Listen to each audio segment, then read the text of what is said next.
We can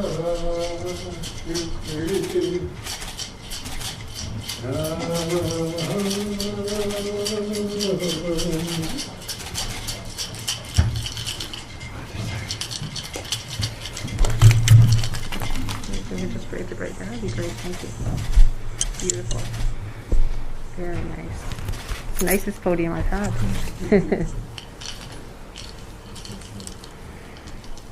Thank you. Thank you. Wherever you're comfortable.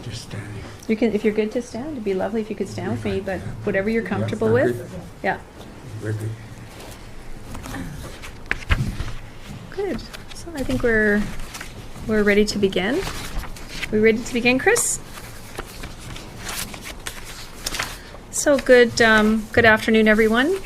First of all, I would like to recognize today that we are gathering here in the legislature on the territory of Algonquin-speaking people. And I'd like to thank the Songhees, Esquimalt, and Saanich people for sharing their territory. And I'd like to recognize and acknowledge the leadership that's with me today from First Nations Health Council, First Nations on Vancouver Island, respected elders and knowledge keepers from various First Nations who met with me earlier today to provide cultural support and have made a commitment to provide cultural support to me and the small group I've assembled to do this investigation. I'd like to recognize and acknowledge leadership of the Métis Nation of BC, who's also here with us today. So it's a great honor to be able to speak a bit about the status of this important investigation and to be joined, even in this time of social distancing, with Indigenous leadership that have come today because, as they've indicated to me in the last 3 weeks, this is an issue of urgent concern. The issue of racism, and Indigenous specific racism in the British Columbia healthcare system. As members of the media who are on the line know, less than about 3 weeks ago, I was appointed by Minister Adrian Dix to conduct an independent investigation into some specific and highly disturbing allegations of racism in BC hospital emergency rooms, and also to take a wider look at anti-Indigenous discrimination in the provincial healthcare system as a whole.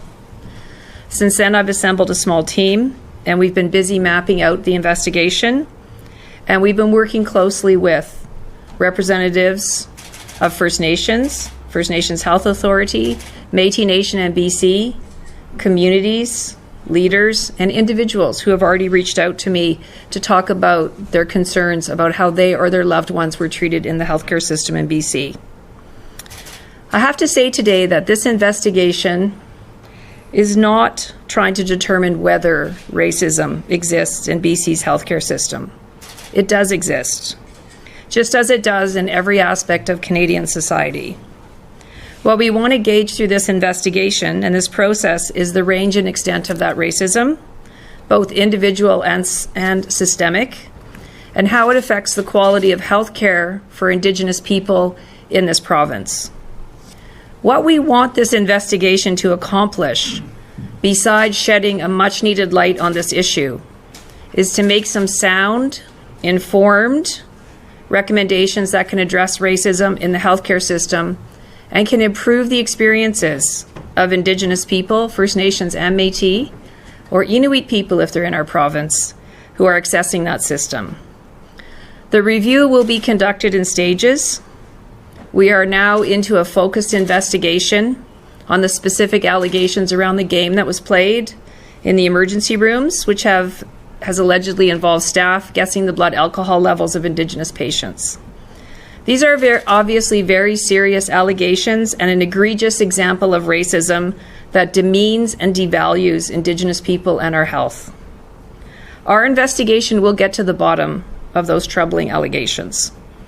However, I also want to caution that the investigation is not about blaming and shaming. Blaming and shaming is something that Indigenous people have experienced, and we certainly are not in the position where we want to reflect that back. That's not a healing process. That's not a truth-telling process. It is about truth-telling, and it's about doing the investigation and presenting an accurate report on the state of anti-Indigenous racism in the BC healthcare system. I can say, though, if I do find that there have been violations of the criminal code or the standards of health professions and health professional bodies, as I look into these investigations, I will report that to the appropriate authorities to be dealt with by them. And I am pleased that BC's professional healthcare bodies overseeing doctors, nurses, and others in the system have voiced strong support for this investigation. Unequivocal, strong support. They have also assured me that if presented with evidence of wrongdoing, they will take appropriate measures. Our investigation will no doubt uncover some difficult truths, but ultimately it's about building up the confidence for Indigenous people in BC's healthcare system and to ensure that they will feel safe and that they are treated appropriately, respectfully, with dignity, equality, and fundamental respect for their human rights. The very last thing that I personally would want to do, or any of us standing up here today would want to do during this difficult time when we're dealing with two major health emergencies in British Columbia, the COVID-19 pandemic and the opioid crisis epidemic. The last thing we want to do is discourage people from using the healthcare system. One of the important messages I want to send out today is do not hesitate to seek and get the healthcare that might be needed if you're an Indigenous person in British Columbia. We are investigating issues. We are launching today a process to address it, but do not hold back in fear. You must seek the support you need during this time when there are very significant health crises facing Indigenous communities, and the Indigenous communities in British Columbia have been working very hard with the First Nations Health Authority and the Provincial Health Officer and others to maintain the safety of their citizens, and that challenge will continue to face them for some time. At the same time, our system clearly needs work. Our team is beginning to dive into the stories that have come forward and the treatment that Indigenous people have received, often inferior treatment. Despite having no formal presence until today, our investigation has already received countless phone calls, emails from people sharing their stories, and I'm very grateful for that. I want to assure all Indigenous people that you are safe to share the story with myself, my team. It will be treated with utmost confidence and respect.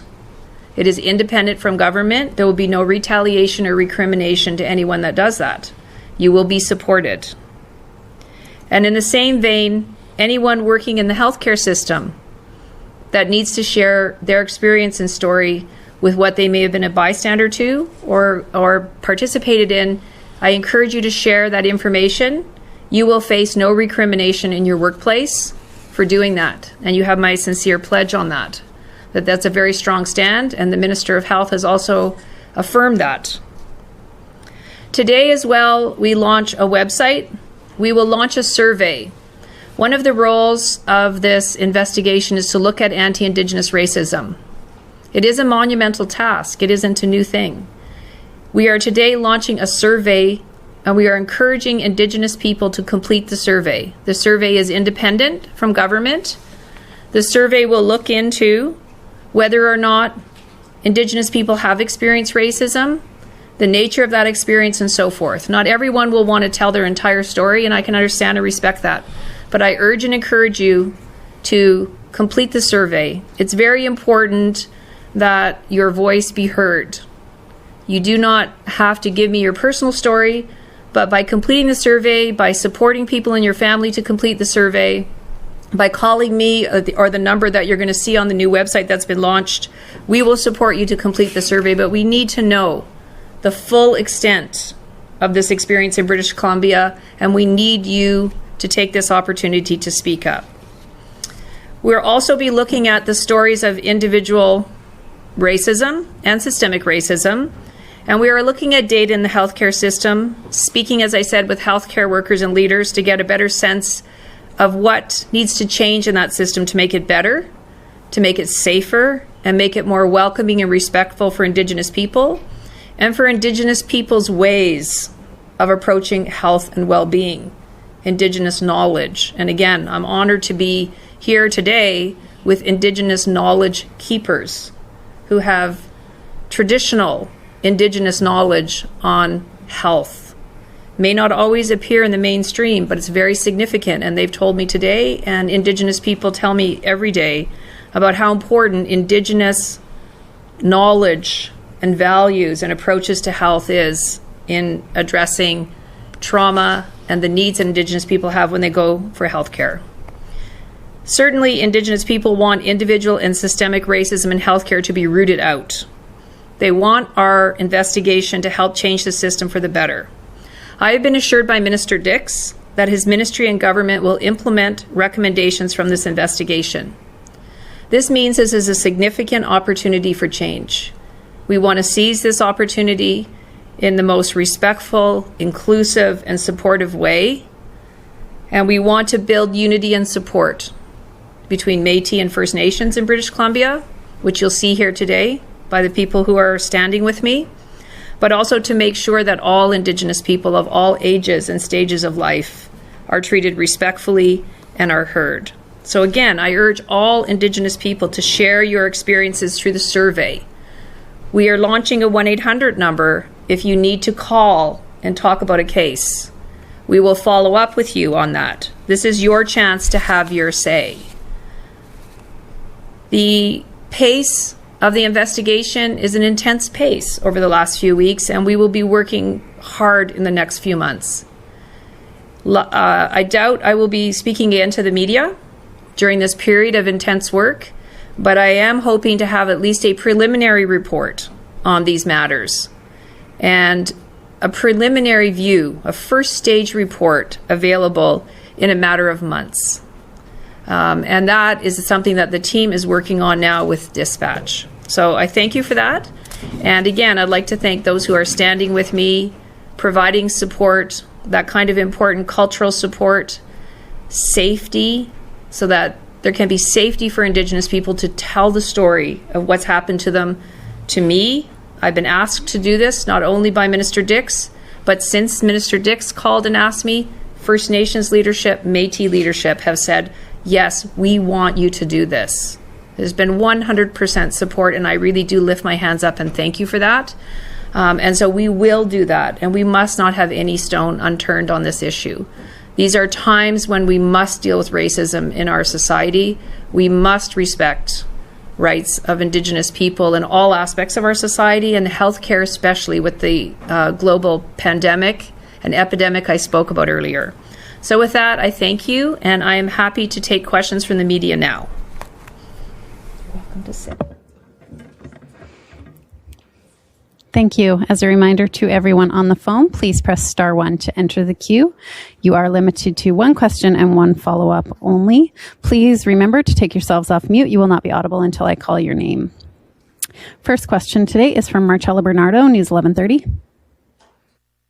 Hello, thank you so much for taking my question. I'm already hearing from people that are trying to rationalize this in some way by saying it's stressful to work in an ER. People need a way to cope, and this is just a coping mechanism, and why are we going after people for doing what they have to cope? Can you explain what is fundamentally wrong with that attitude? Yes, well, if there are any corners in the healthcare system in British Columbia where it is considered to be okay workplace behavior to humiliate and demean Indigenous people as a way to deal with the stress of your workplace, I think it is very important to send a clear message that that is not a healthy and appropriate way to behave. I am very mindful of the fact that emergency rooms and hospitals are stressful places. They're crisis-driven places, and I understand that there's a need for support. But that kind of support is not at the expense of demeaning or playing a game about the patients that are coming in, and particularly when it comes to Indigenous people, making games or demeaning comments about intoxication, addictions, and so forth. These are very, very significant matters, and they must end if they are happening. Do you have a follow-up, Marcella? Yes, just to, this isn't the first time that you've been asked to do a report. And how confident are you that this report won't just be shelved and that we'll see this kind of behavior continue in the future? Well, Minister Dix made it very clear when he asked me that this is an independent investigation and that he welcomed this, and he made a commitment to act on the recommendations that are made. And I have a fair bit of experience investigating and reporting on these matters. I take this job very seriously, and I would expect the recommendations that I bring forward to be implemented fully. And Minister Dix will have the responsibility for that. Obviously, it's not my responsibility, but I do note that the people that are standing here with me today, First Nations and Métis people of British Columbia, they've been very clear to me saying they expect whatever report comes forward that they have put their stories into and their time and their effort and their, life force into getting out, they expect it to be acted on. And so I believe there will be significant pressure to take those recommendations and act on them. So we'll see where we get when we get there. But at this point, I've had a very receptive and positive relationship and discussion with Minister Dix. Next question is from Moira Witten, the Tyee. Hi, good afternoon, Ms. Turpel-Lafond. Thank you for your presentation. My first question is about folks who are saying that, the allegations are about individual staff members with harmful biases in a system that otherwise works. Could you explain why that's not really the case and how you're contextualizing the allegations in the systems that would have enabled them? Yes, I think you've hit on a key point. There's individual acts that happen when one chooses to do things like play a game about intoxication or to make jokes about individual patients. That's an individual act. But when you have an environment where it's tolerated and more than one person participates in it, people are bystanders to it and don't act, that becomes institutional and systemic. And it appears we may have two kinds of situations here. Individuals who may be able to conduct and engage in that kind of behavior, and environments or ecosystems and systems that do not stop it. So there's two levels to this, and both of them need to be evaluated. It's very important when it comes to racism and anti-Indigenous racism. There are no bystanders to that. Racism does not need bystanders. Indigenous people need allies, not bystanders that tolerate racism in British Columbia. Do you have a follow-up, Moira? I do, thank you. And Ms. Turpel-Lafond, you mentioned the cultural support that you're accessing during this investigation. What kinds of supports are going to be available or made available to people who do come forward and share their stories and, the trauma and pain that may bring up?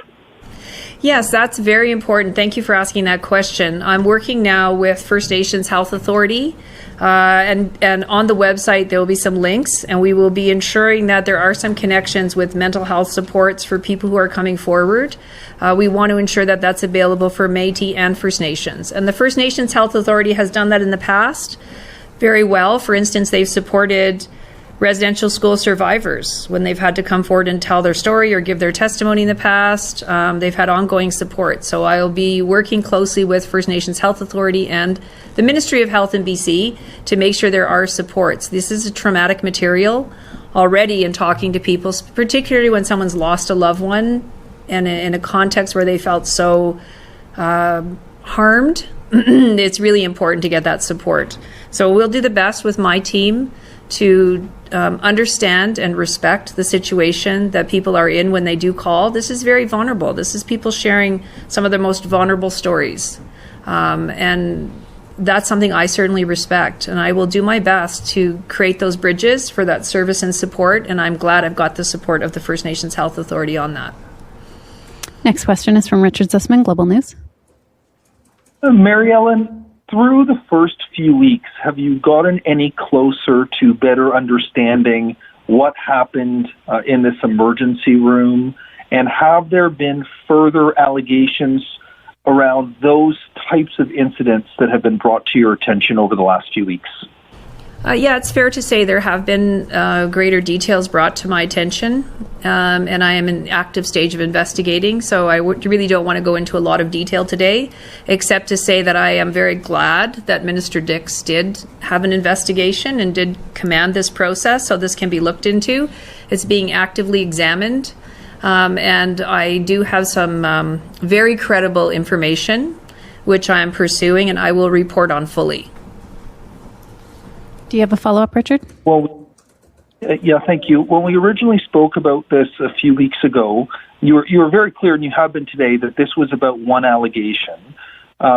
When you originally report out, is your sense that this happened in multiple emergency rooms involving multiple people over a long duration of time? Well, of course, when I was first appointed, I think I may have spoken to the media the day after the day I was appointed, really. And so I just sort of took the file. In the last number of weeks, as I've been able to begin to pull apart what's in that file, hear directly from Indigenous people, what I'm hearing is about concerns that are in all regions of British Columbia, in all health authorities. And there are specific incidents in specific emergency rooms, not only with the issue of playing games around intoxication, other matters that have come forward. And so Mr. Dix was clear that I needed to look at it and look more broadly if there was incidents of racism, individual or specific, elsewhere. So at this point, I can say that there are incidents that I have before me in every health region in British Columbia. Next question is from Lisa Cordasco, CHLY. Thank you. Good afternoon. Mary Ellen, what do you expect will be the largest hurdle in getting to the truth of these allegations? I think the largest hurdle is probably well known, and that is the importance of having physicians, nurses, and staff that work in British Columbia's healthcare system feel safe to be able to talk to me about what they may have been involved in or what they may have seen. That's a challenge because people are very fearful of retaliation and recrimination, which is why, again, today I'm saying the purpose of this investigation is not to name and shame, but to ensure that this is their opportunity to speak up. The College of Physicians and Surgeons, you'll see in the press release I have today, gives full and complete support to this, as does the college, the Regulatory College for Nurses. And other colleges that regulate health professions have been supportive. Members of those colleges, members of those health professions need to engage on this issue. If they have something to share, please share. The obstacle that I have is when systems shut down because they don't want to talk about it. And certainly I've seen that just from what I've seen so far, instances where it's been shut down. Whether that's because there's been a complaint that's gone nowhere or there's been an internal issue. We do have, so-called whistleblower legislation in British Columbia. It doesn't yet apply to the health authorities. But with the context of this review, individuals in the healthcare system have my absolute assurance that they can speak to me. Now is the time to speak. Please contact me. So the barrier, I may say, when I report was I couldn't get them to talk to me. And I am offering a very friendly and positive process for this to come forward in a positive way. We have to root out anti-Indigenous racism. Please engage. I will be very disappointed if when I release an initial report, I say to you, I had no engagement with physicians in British Columbia, whether they're emergency room or rural physicians, or I had no engagement with nurses and others. So I'll be very disappointed. I don't think it's an obstacle, but I know historically this has been one of the biggest obstacles. So I'm hoping that it can be overcome. Do you have a follow-up, Lisa? Yes, thank you. Just to get to the logistics of your timeline, do you envision different timelines? Because on the one hand, you are investigating a specific allegations, but on the other, you're looking at a more wide-ranging systemic problems within the healthcare system. Do you envision reporting first on the allegations, or do you expect it will be one full report encompassing all? I think, Lisa, it's fair to say that at this point, my thinking is it'll be a staged process. I do want to get an initial report out to address these very serious issues. How extensive that initial report will depend on how industrious and capable my team is of doing the work. And of course, the response from First Nations, Métis, and others. So our times we're living in with COVID does create some barriers to do this work, but at the same time, the pressure is on to do it. So I don't have a perfect answer to that today because, of course, the report's not written. But if we can continue down the path of being very active as we are right now, we get full collaboration and cooperation. It could be that a more extensive and fairly extensive report could be offered first. And my preference would be to have a more comprehensive, be as comprehensive as I can, as soon as I can. But I need to make sure the work can get done. So that's where I am today. Unfortunately, I don't have an exact answer on that, but you'll have to check in again, and we'll let you know how that's progressing over time. Next question is from Tanya Fletcher, CBC. Hi there. Thank you for this. You'd referenced other incidents in every health region of BC. I'm wondering if you can say whether they're related to each other or if they're related to the specific allegations we already know about. And just in general, what do these stories say to you? Does this signal how systemic or in-depth the root of this is and how long it's been going on for? There are a few themes that are emerging. One is a constant theme where Indigenous people that attend for urgent care are questioned about whether or not they're intoxicated or whether they have addictions, and often minimizing the complaints that they bring forward based on the allegation that there's an addiction, that there's intoxication. And so that's a theme I'm seeing and I'm hearing from Indigenous people in particular. And it's something that has really come forward since this review was launched. So it's the interaction between Indigenous people seeking care and the care providers talking about them and their health needs first through the lens of, are you addicted? Are you under the influence? And so forth. So these are things that have a lot of history and stereotypes, and they are experienced as very harmful and irrelevant to the matter for which the individual is attending for care. So that's one common theme I'm seeing. And that treatment of Indigenous people at times, it would appear from what I've heard so far, as though Indigenous people, as though we are all suffering from profound addictions when we go to seek care, as opposed to be people seeking health care. So there is a very significant theme there. It would appear this might have been present for a long time, but this is a time to address that. Do you have a follow-up, Tanya? Yes, thank you. Just looking at the details around the framework of the investigation, I'm wondering if you have an idea of the scope of just how many people you anticipate to hear from, and under what conditions. Will this be in person or over the phone? And how critical is it, do you think, to encourage doctors and nurses to speak out, realizing that how critical their voices are in putting this inquiry together? Well, first of all, we have a 1-800 number. That's a private phone. You can call it. Anyone can call it, whether it's a healthcare provider, Indigenous person. It's important that people reach out. We also have an email. You'll see the email, and I hope you will post it and link it in your media stories. We have an email where it can be emailed confidentially. So you can just send an email. You don't have to necessarily call. Some people don't want to call. They're busy. Maybe someone's working in the ER all night, every night. They don't have a lot of time. And frankly, I've already had those calls from some people who say, I'm very busy, but I want to just give you an email. But more importantly, with respect to the experience of racism that Indigenous people have had in British Columbia, I would like Indigenous people to complete the survey so I have a comprehensive response. It's one tool, but it's a way that I can get to a lot of people and I can amplify and understand their experience in this report. So again, with the assistance of First Nations Health Authority, First Nations Health Board, First Nations Health Council, First Nations Leadership Council, Métis Nation of BC, we're going to try and encourage all Indigenous people to complete that survey. I may do a second survey of health professionals. If they're not calling me, I will go to try and get the information out. But I would like as comprehensive and complete. This is the opportunity. There'll be a lot of opportunity for work, but this is the opportunity to lift up that voice, speak out, and share that experience. And again, when I'm talking to families, they're like, well, here we are. There's 10 of us in this house right now. We all have a story to tell. So people have been very willing, once I'm engaged with them, to go through the stories. But I need to make sure I get it. This is a very key time. It would be terrible if we did this work and someone was not heard. They have to be heard. I will look at whether or not and why they maybe haven't been heard in the past when they've made a complaint, or their complaints haven't been taken seriously. How will I make sure they'll be heard in the future? I'm going to turn my mind to that. But first, I want to make sure I hear from Indigenous people around their experience of racism.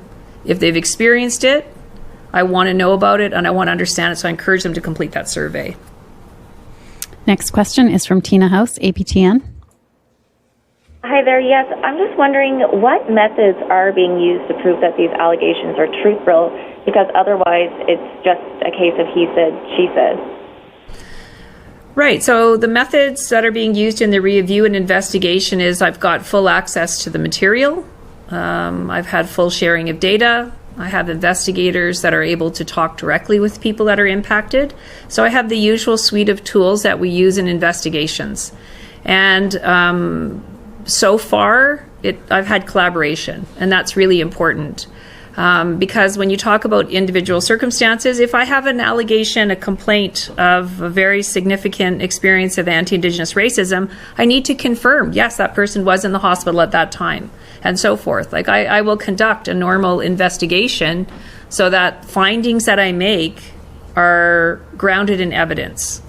But I think the most important thing I'm saying today is I think it was very timely and important that Minister Dix did call this investigation and review, because it was something that perhaps they were sitting on, not necessarily him, but in health authorities and so forth, they've been sitting on this for some time. And so it hadn't been investigated. So it needs to be investigated. So the regular tools of investigation are underway, and I'm glad I have a small independent team that's doing it, and I hope I'll be able to get to the bottom of it. And if I can't get to the bottom of it, I'll explain why I can't get to the bottom of it. You have a follow-up, Tina. Sure. I'm just wondering, are you shocked about how many stories have come forward of racism in the healthcare system? As an Indigenous person, I'm not completely shocked at one hand.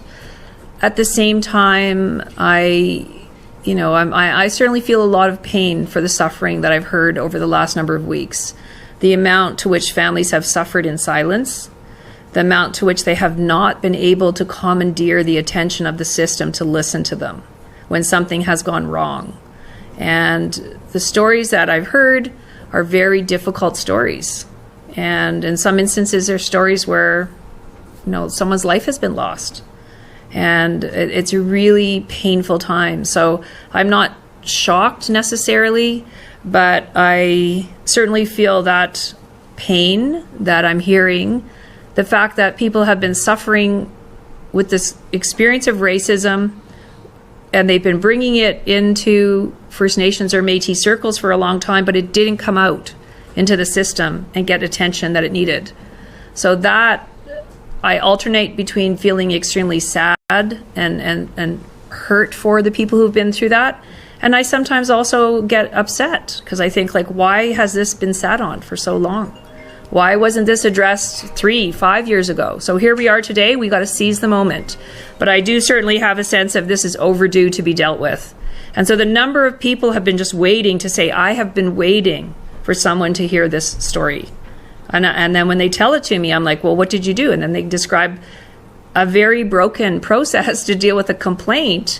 And again, I am not trying to be inappropriate, but sometimes these are very high status Indigenous families who are very respected in their community, culturally respected, and they're very well known, and they cannot commandeer support in the healthcare system when they have been treated in a way. And then they're very worried about other people in their community. So the extent of it, that has been surprising to me, and I'm very grateful for the fact that people have been sharing. And I will share some of that in the report that I eventually do. I will share some of those stories. If families give me that permission, if they feel safe and comfortable, I will tell those stories to British Columbians, because I think British Columbians need to hear them.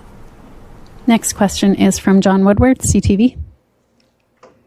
Hey there. We reported earlier that this hospital where this emergency room was, where the initial complaint was Saanich Peninsula Hospital. I wondered if you could say what that hospital and that health authority can do right now without waiting for your report. What can they do right now to address the issue? Well, any health authority where this has come out needs to take immediate steps. Needs to take immediate steps with its urgent care team. Whether that's an emergency room or a community-based urgent care team, there has to be immediate steps taken in light of what's come forward. In fact, one doesn't have to wait for a recommendation or report from me. The CEOs of all the health authorities need to take immediate measures to understand if it's happening and respond to it, and probably proactively respond to it.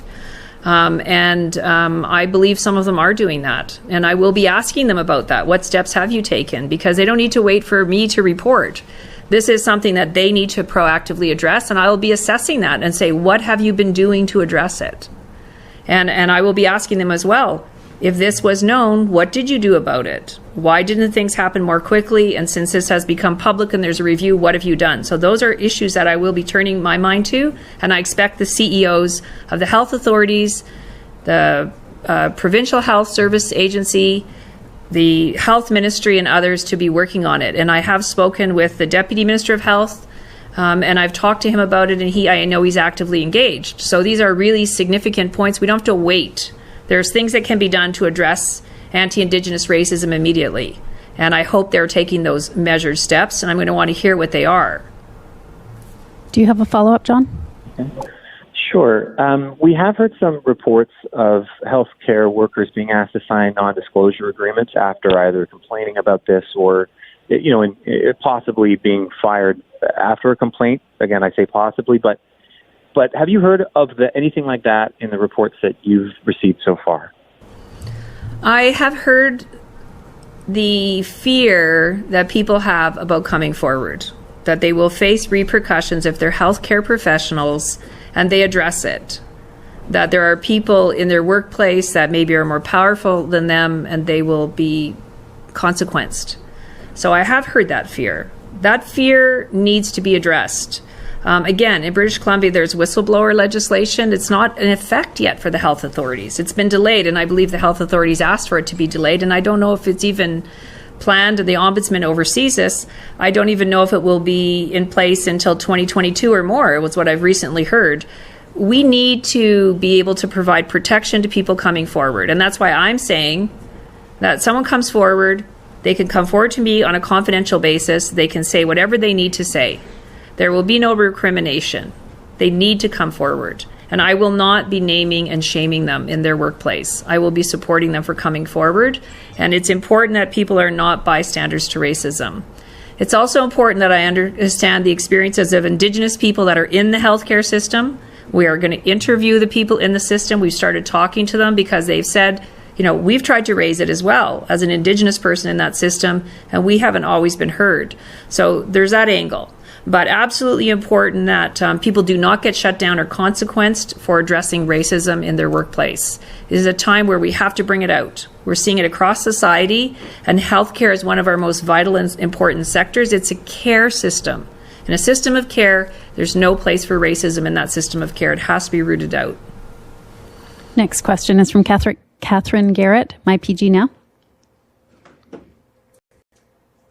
Hi, thank you for taking my question. I wanted to know, when this investigation launched, I received a number of allegations from people who experienced an incident maybe 5-10 years ago. And I just want to know what you would say to them, because a lot of them were saying that they felt because it happened so long ago that it wasn't relevant or they shouldn't be sharing it.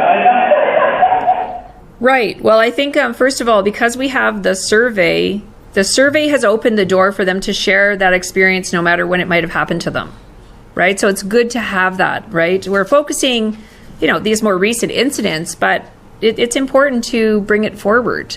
And as I say, these investigations require truth-telling. There's an element of truth-telling, of come forward. People are carrying this burden of having this experience. They need to talk about it. So we have this vehicle right now for them to do it. Please, distribute and encourage any First Nations, Métis people in any part of the province to complete that survey and share their experience. It doesn't matter if it happened 5 years ago. We need to hear it. And I'm certainly seeing sometimes these have an almost like cumulative effects. It's not just one experience. They've been in the same emergency room many times, and they've had it several times. So it might even sometimes span 3 years that they've had the same thing happening. So it's not a question about exactly the when. If it's been there, I need to hear about it. And we will evaluate to see, have things changed since that happened 5 years ago or not, or is it still a very live and big concern that has to be addressed now? Do you have a follow-up, Catherine? If so, could you move to a quieter room, please? Yes. Is this better?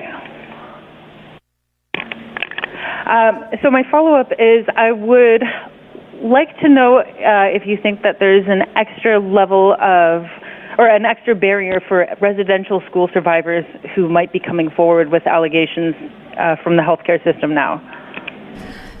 Yeah, and again, as you know, I'm the director of the Residential School History and Dialogue Center at the University of British Columbia and work closely with survivors and families. And survivors of residential schools have had to speak out and tell their stories at great personal risk over many, many years. And their stories have been very important to understand the kind of systemic racism that was experienced through that colonial system of residential schools. Some of those survivors also talk about the terrible healthcare treatment they had in the residential schools, the terrible treatment they had in Indian hospitals.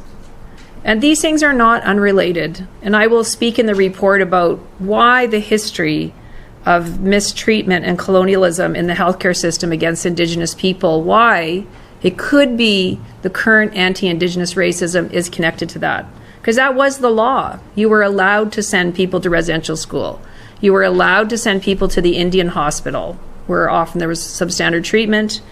And even this week, I was speaking to an Indigenous person who said about her mother's generation was sent to the veterinarian to get medical care. They were sent to the animal doctor, not the real doctor, because that was the belief of the kind of care that they had. That is an accurate story. That's not, that is something British Columbians need to grapple with.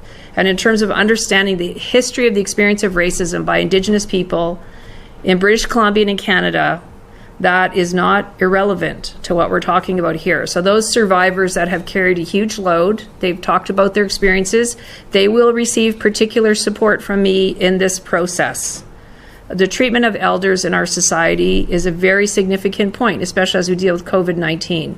And the elders need to be treated with utmost respect and dignity, and their voices will be heard and will be amplified by this review. We have Cole Kelly, CFEX. Oh, you just dropped. Sorry. Okay, last question today is from Vaughn Palmer, Vancouver Sun. Good day. Thank you for taking my question. I'm wondering, do you think, you said that you would be very disappointed if you got to the end of this and you hadn't heard from physicians and nurses and so forth, people working in the ER. Is it possible that you would need the powers of an inquiry commission to get to the bottom of this? Is it something you could imagine asking for if you needed it? And an inquiry might also provide a public hearing aspect, allowing people to tell their stories firsthand. Do you envision any of that? Yeah, thank you for that question. And these are things I'm turning my mind to. Right now, it's very important to collect the information, to protect the security of people that are being interviewed, not to disclose that personal information, to get consent, to encourage the health professions. As we've seen through their regulatory body, they've been very supportive. They're encouraging their members to participate. This process, it can be a very positive, voluntary process. And one would like to think that in the healthcare system in British Columbia, the commitment and unity to bring the issue out and work together means that those tools, like subpoena of documents and other things, are not going to be needed. I have spoken to the Minister Dix, about it. If there are additional tools that are required or an additional process that's required, I am reflecting on that and I will make recommendations about that. At this point, the input that I've had from First Nations and Métis in looking at how we conduct this is to conduct it in a space of creating the opportunity for people to come forward and deal with racism. If there's obstacles to that and it cannot be done, we need to go down another path. However, I would say to you, Vaughn, that in the healthcare professions, compelling evidence from physicians, for instance, is very difficult. It's a very difficult process. There are a lot of protected spaces in the healthcare system, sometimes maybe for good reasons, and has nothing to do with this issue. But when it comes to racism in British Columbia, the moment that we're in is one where voluntary compliance and disclosure, protection for the security of the person being interviewed, respect for the people that are coming forward is what is guiding my approach. That may shift and change, and I will advise the health minister and the government of British Columbia appropriately. At this point, that is the space I want to occupy, and if that shifts and it's necessary to have those other tools, I certainly will bring that forward. Do you have a follow-up, Vaughn? Yes, you've made a couple of references to a small investigative team that you've put together. Could you give us some indication of what that consists of in terms of people, resources, and expertise, and whether or not you have a preliminary idea of when you might hope to deliver a preliminary report? Right. So I have a small team with different competencies. Like, for instance, clinical experience in healthcare is important. So I'm very delighted that Dr. Perry Kendall, the former provincial health officer, is on my team. I have Dr. Margaret Moss, who's a professor of nursing, very skilled Indigenous nurse with experience. So I have the clinical expertise, which is helpful. I have investigators on the team. I have individuals who can do data analysis, so we can look at things like utilization rates of emergency rooms by Indigenous people, or Indigenous people getting primary care or only emergency care. I've got different competencies on the team. But it's also very important to note that in all of those areas, there are Indigenous people on my team, and they're Indigenous professionals. And that's important because safety and trust to be able to work in this space is a precondition. So it's a smaller team. I hope it's a high-performing team. I'm asking a lot. We're working very hard. I also am of the view, as someone who's done investigations and reviews over the years, and perhaps it's a personal bias, and maybe it's not the completely appropriate personal bias, but I'm of the view that this kind of work needs to be done with dispatch. It's not something that can wait. And I was speaking yesterday to someone who conducted a major national inquiry into healthcare, former Premier Roy Romanow from Saskatchewan. And his report, which is still being taught in medical schools, Chapter 10 on Aboriginal peoples in the healthcare system, and he said address racism. This is almost 20 years ago. It was a report that was issued and shelved. And, he was talking to me about how he was so disappointed that it didn't get the traction it needed.